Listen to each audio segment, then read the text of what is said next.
Here's another in NBC's great parade of new shows. Ladies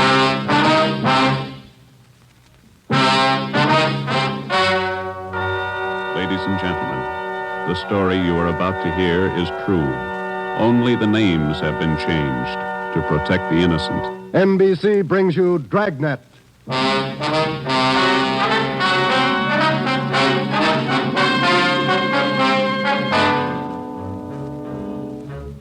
You're a detective sergeant. You're assigned to homicide. A mad killer is loose in the city. In every instance, he leaves the murder weapon behind. There are no fingerprints, no clues to the killer's identity. Your job, get him. Dragnet, the documented drama of an actual crime, investigated and solved by the men who unrelentingly stand watch on the security of your home, your family, and your life. For the next 30 minutes, in cooperation with the Los Angeles Police Department, you will travel step by step on the side of the law through an actual case from official police files. From beginning to end, from crime to punishment, Dragnet is the story of your police force in action. It was Tuesday, June 3rd. It was warm in Los Angeles. We were working the day watch out of homicide. My partner's Ben Romero. The boss is Ed Backstrand, chief of detectives. My name's Friday. I was off duty reporting back in on an emergency call. It was 3:57 a.m. when I got to the basement of the city hall, the carpool. Let's go, Friday.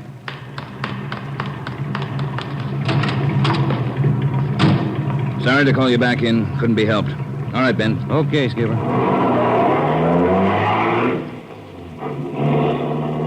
What's up, Ed? Double murder. When? I don't know. Found out about it 40 minutes ago. You got any ideas? Roughly same M.O. Was that 6413 Norwich, Skipper? No, 6430. What do you mean, the same M.O.? The same guy. Brickbat killer. How many does this make? Counting tonight, 4. We got anything at all? Smudged fingerprint we can't even classify. Sounds like a smart operator. We gotta get him. If we have to shake down the city from one end to the other. Big job, Skipper. Big killer.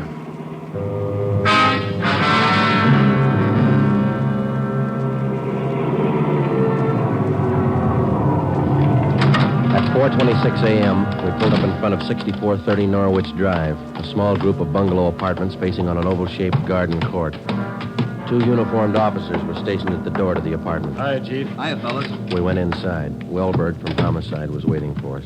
This way. In here. Well, there they are. Yeah. Mother, daughter. Joe, on the floor beside the bed. Yeah, a red brick.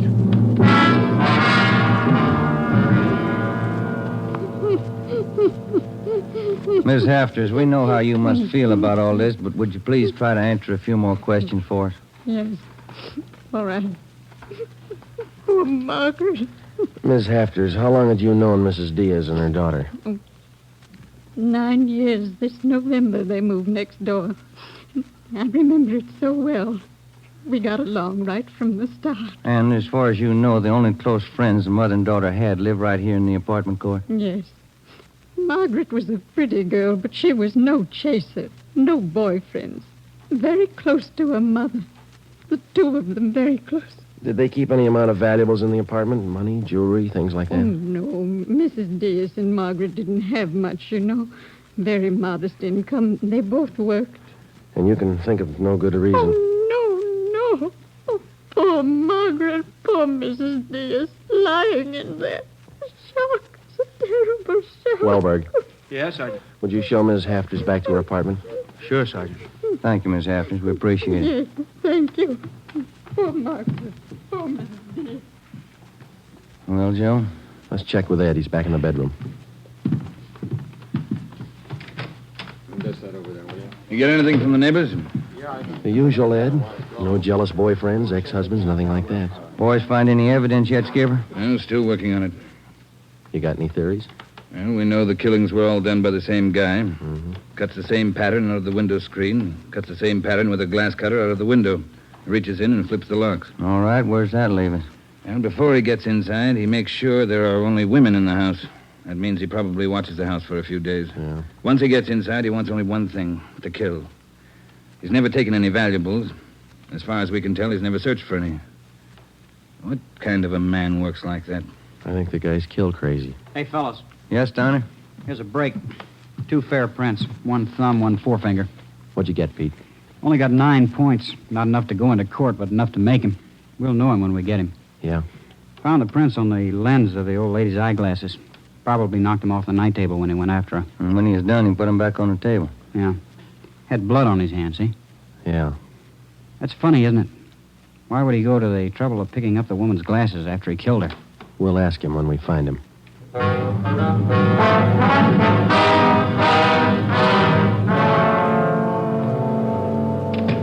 Hi, Ben. Joe. Might have something for you. We can use it, Lee. Hold it just a minute. Yeah. Crime Lab, Jones.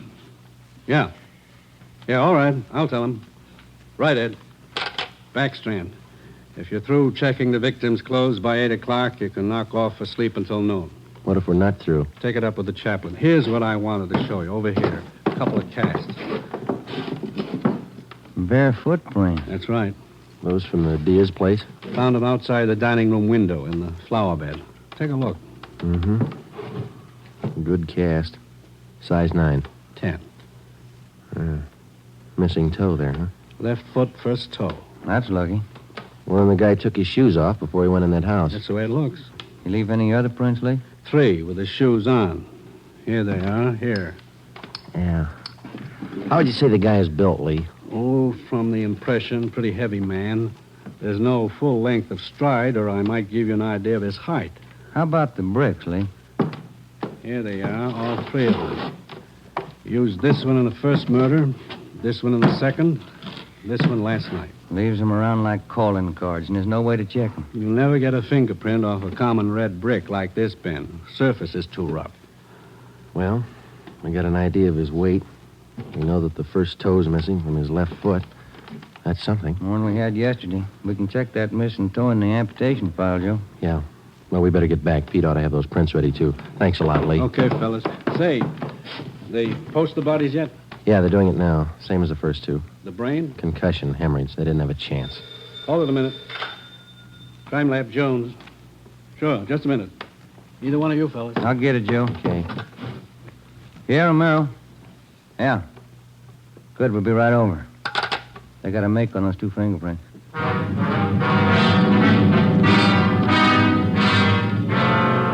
Okay, Joe. Single print file. Made him on the index finger. Let me see, Pete. Take a look, Ben. Yeah. Doesn't look like a killer, does he, Joe? Kind of nice looking. That's right, Pete. They said the same thing about John Dillinger. The name at the top of the make sheet read Carlos Richard Monterey, male, Caucasian, age 19, height 5 feet 11 inches, weight 165 pounds, dark brown hair, dark brown eyes. Last known address, 1663 Naples Street, Los Angeles. Previous arrests, 1, auto theft, February 8th, 1936. That was all. Ben and I had been expecting more. The information on the mama sheet for Monterey was 13 years old. So was the picture. So was the description. So was the address. In 13 years, a man can change in 1,000 ways. So can his habits, his appearance, his address. In 13 years, everything can change except 2 things. A man's fingerprints and a physical deformity.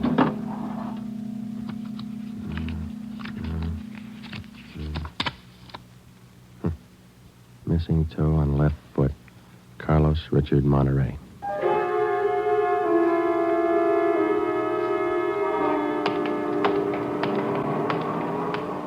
Here it is, Joe. 1663 Naples. Yeah, come on.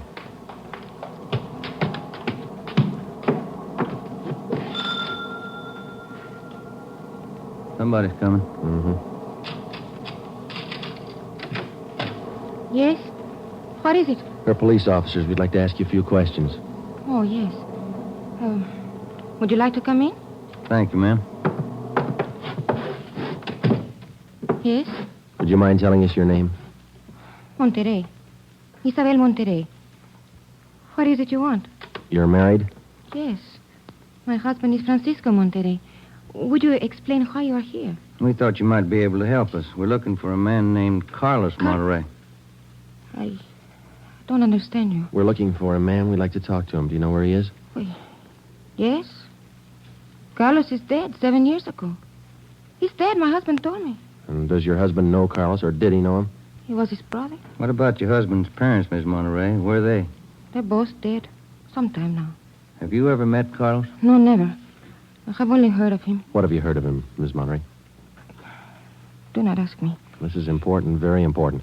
Francisco would not like it if I told you. It's important, Miss Monterey, believe us. Carlos, he's sick. His mind. For 8 years, Francisco has not seen him, not heard from him. He thinks he's dead. But he only thinks so, Miss Monterey. No one's told him his brother's dead. He just thinks so. What else is there to think? Where's your husband now? At his work, the store, Rivera Street near Main, grocery, Monterey Cartwright grocery.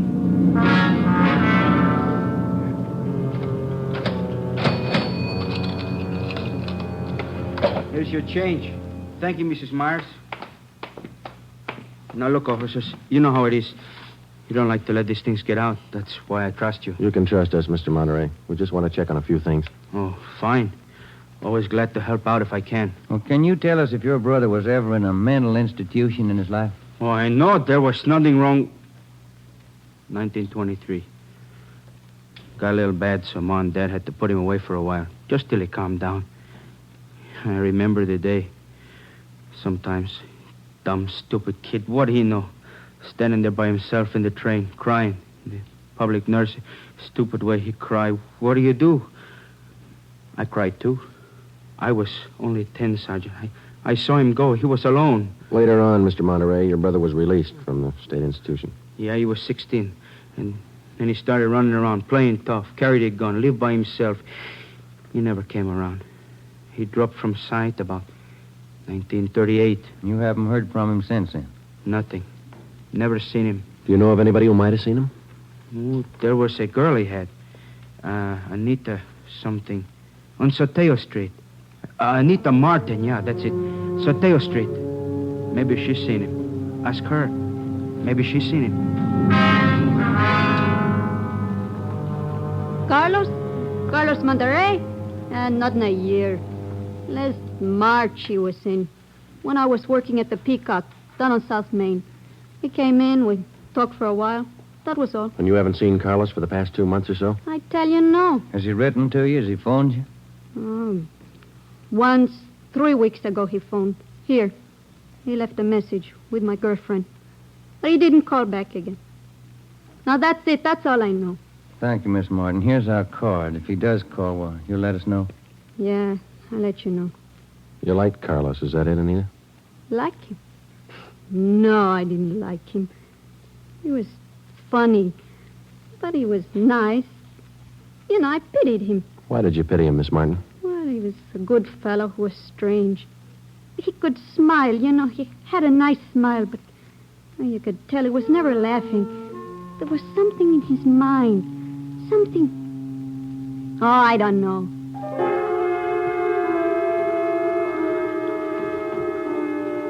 At least a year, closer to 2, I haven't seen Carlos. No letters, not a card, nothing. He was in the East the last time I heard. When was that? A year ago, January, I was in here. He sent me a calendar. Sometimes he could get along fine, very well. Other times, terrible. He couldn't keep him down. How'd he manage to stay out of jail that way, Vicente? I don't know. Sometimes he should have been in jail 5 times over. And you say you don't know of anybody who might have a recent picture of Carlos, a snapshot? No. No one I can think of. Okay, Vincenti, here's our card. If you do think of somebody, let us know, will you? It'll help. Sure, glad to. If I hear of anybody. What kind of a day is it outside? Hot? Hot.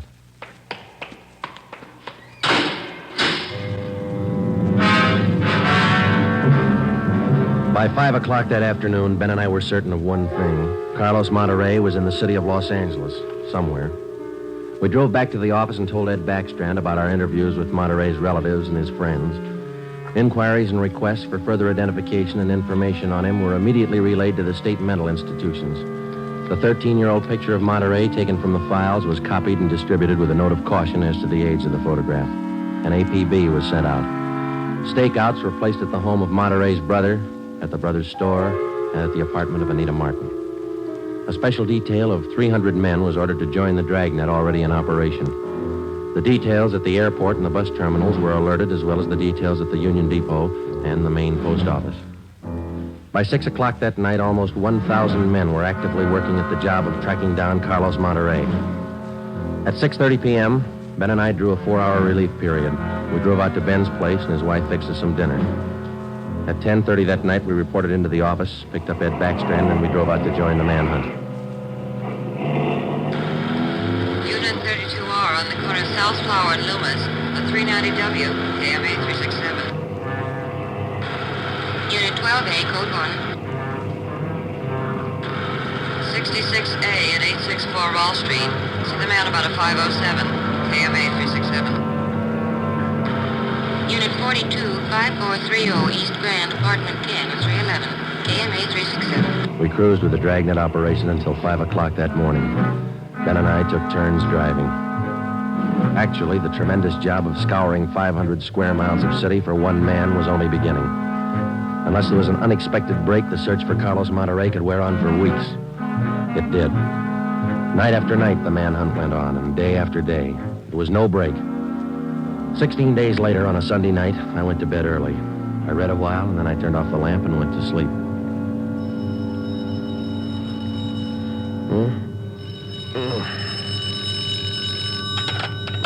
Hello? Friday talking. Sorry, Joe. Get in here as fast as you can. What's the matter? That girl Monterrey knew, the one you talked to, Yeah? she left her apartment, went to her girlfriend's. Yeah? She's dead.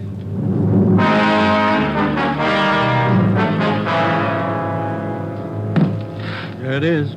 Ordinary red brick. Found it by the body. How long's she been dead, Skipper? Well, she was seen alive about an hour and a half ago. Got 3 bare footprints, good length of stride. Found them down in the lot beside the house. What do they look like? Same guy. First toe missing from the left foot.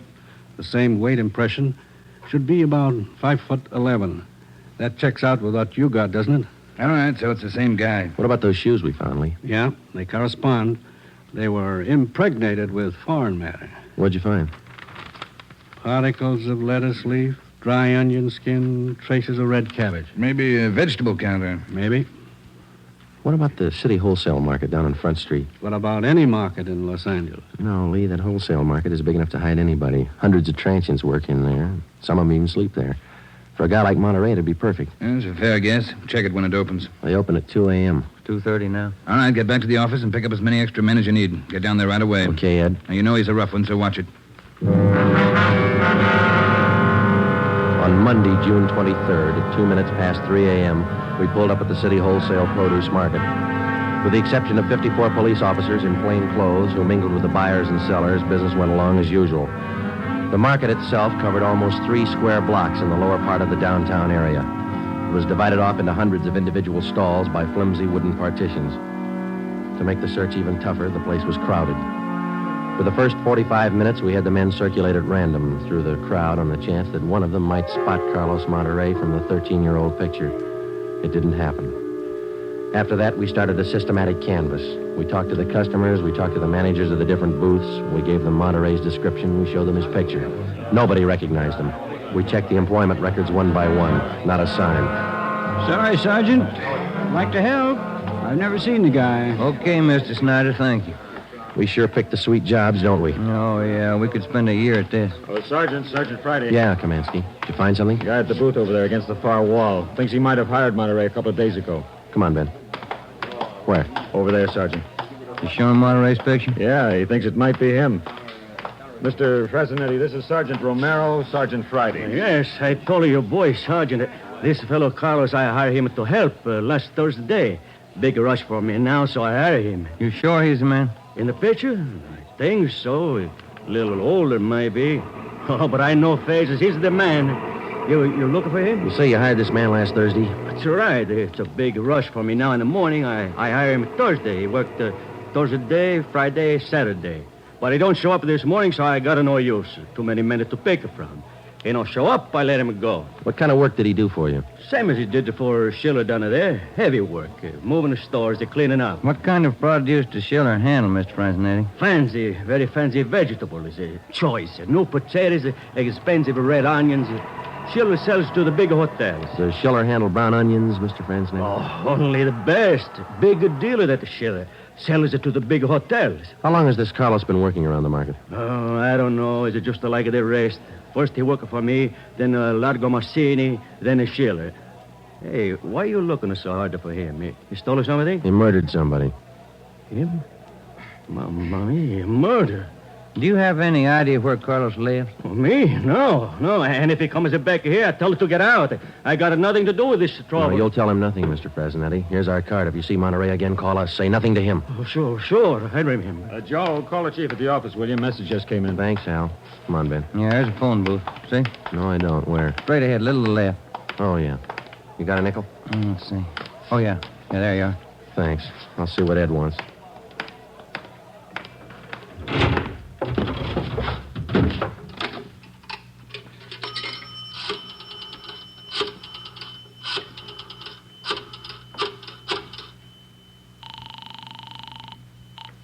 City Hall, 2511. 2511.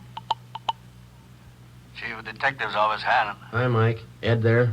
Ed, take it on extension 2, will you?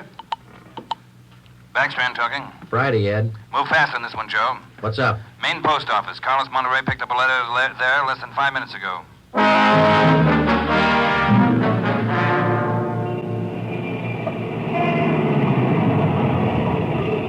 Come on, Ben. There's Ed over there with Wellberg. Yeah. Traffic short jammed up around here. Hi, Ed. Friday, Romero, you all set, Wellberg? All set, Chief. Spring Street to San Pedro. Sunset the first. Got it covered. Good. What's the story? Post office detail tipped us off. 5 minutes after 8, a man answering Carlos Monterey's description picked up a letter at the general delivery window. That was 16 minutes ago. Who spotted him? Sam Lane. He got a look at him just as he was leaving the window. Called to him to stop, but Monterey ran. Lane called me, and we threw a net over the area for 6 blocks around. And Monterey's still somewhere inside this area? I don't know how he could have gotten out. What's next? Well, I'll give him an hour to break for it. After that, we start a house-to-house search of the whole area. Stop all pedestrian and vehicular traffic for identification. You're going to jam up the depot traffic. That's cheaper than murder, Romero. Get going. The first hour we counted off in 5-minute segments. Like Backstrand, we felt close enough to Monterey to touch him. But he still wasn't there. The north and south ends of the blockade started to move in, slowly, searching every store, every house, every conceivable place where a man might hide out. In the meantime, Ben and I worked the Spring Street side of the blockade, watching the faces of the pedestrians as they came through, one by one, examining all vehicles and their drivers. The morning wore on, the sun came out, and it started to get warm. By 11 o'clock that morning, Monterey still had not been found. The temperature was 93 in Los Angeles. It was still climbing. The search went on. At 10 minutes past 2 p.m., Backstrand made the rounds. How's it look, Skipper? Not good. Going slow. How much longer you figure? I don't know. It'll go to after dark, that's sure. District down here is like a rat's nest. Yeah. Nothing? Nothing. But he's someplace inside this blockade. He's got to be. Any chance of getting relief for the men in our squad? Some of them been working straight through since yesterday. I'll see. Check with me around 5 this afternoon. Thank you, Skipper. Keep a sharp lookout. One slip. That's all it takes. The search went on. At 3 o'clock that afternoon, the temperature was 95. We sweltered and we waited. At 3:45, Backstrand sent a squad of men into the Union Depot to search it from top to bottom. There was one false alarm when one of the men thought he saw Monterey slipping out a side door into a taxi. He turned out to be a train conductor. At 25 minutes past 4, Backstrand passed along the order to our detail to start moving in, house by house. It was a tedious job, and it went slow. The men were tired. At 5:30, the relief squad showed up. Ben and I stayed on. After another 2 hours of house-to-house searching, the trap was narrowed down to a 3-square-block area, a single block wide and 3 blocks long. It started to get dark. Backstrand ordered out batteries of floodlights. By 8 p.m., the cordon closed in around the last 2 square blocks. Lines are all set, Skipper. Ready to move. Good. What do you think?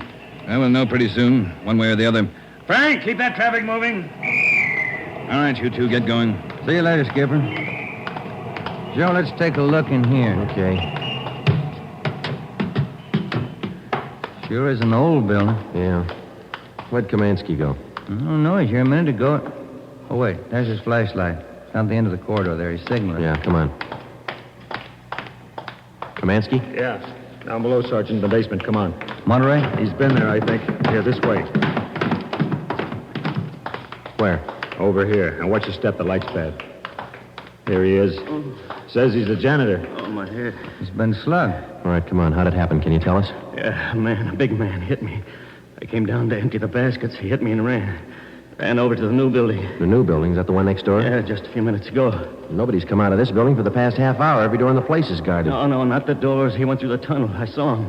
Over there's the tunnel. I'll take a look, Joe. Yeah, the tunnel connects the two basements. Same company, old building, new building. The tunnel connects the basements. Joe, come on. Yeah. Kamansky, get out the back strand. Tell him what's happened. Right, Sergeant. And call an ambulance. Right. All right, Ben. Through the tunnel. Watch where you're going. The light's bad. Yeah, it is. That a door up ahead there?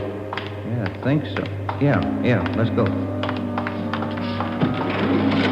Good. There's a stairway. Come on.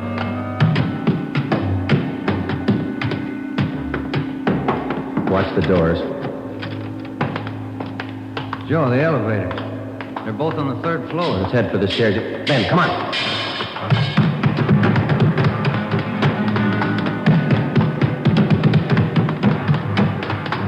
One more floor. Yeah, right. Come on, hurry. Yeah. Look, top of the stairs. There he goes. All right, hold it, you. Stuck in the elevator, Joe. He's going down. Well, we'll never make it on the stairs. Joe, look.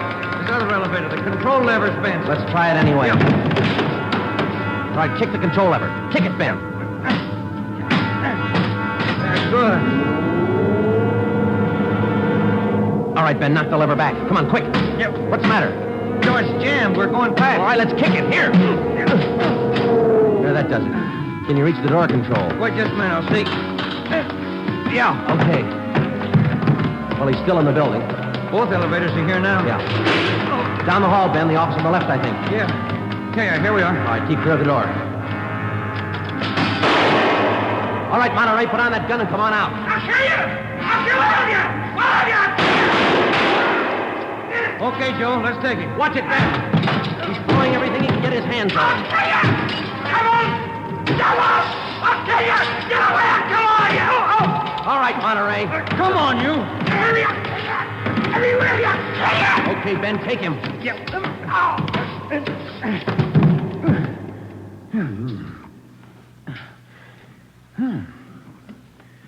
Nice looking guy. Clean cut. Yeah. Doesn't figure, does it? What's that? My wife would say he doesn't look like a killer, does he? What's a killer supposed to look like? The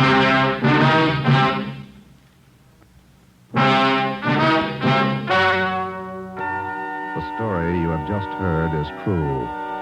Only the names were changed to protect the innocent. Carlos Monterey was examined by 5 different psychiatrists appointed by the Superior Court and was found to be sane. He was tried and convicted of murder in the first degree. He was executed in the lethal gas chamber at the state penitentiary.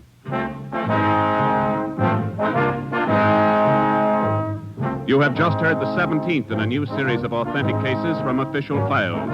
Technical advice for Dragnet comes from the office of W.A. Wharton, Acting Chief of Police, Los Angeles Police Department. Tonight's program is dedicated to motorcycle patrolman John Kramer of the El Paso, Texas Sheriff's Department, who on the afternoon of April 26, 1940, gave his life so that yours might be more secure.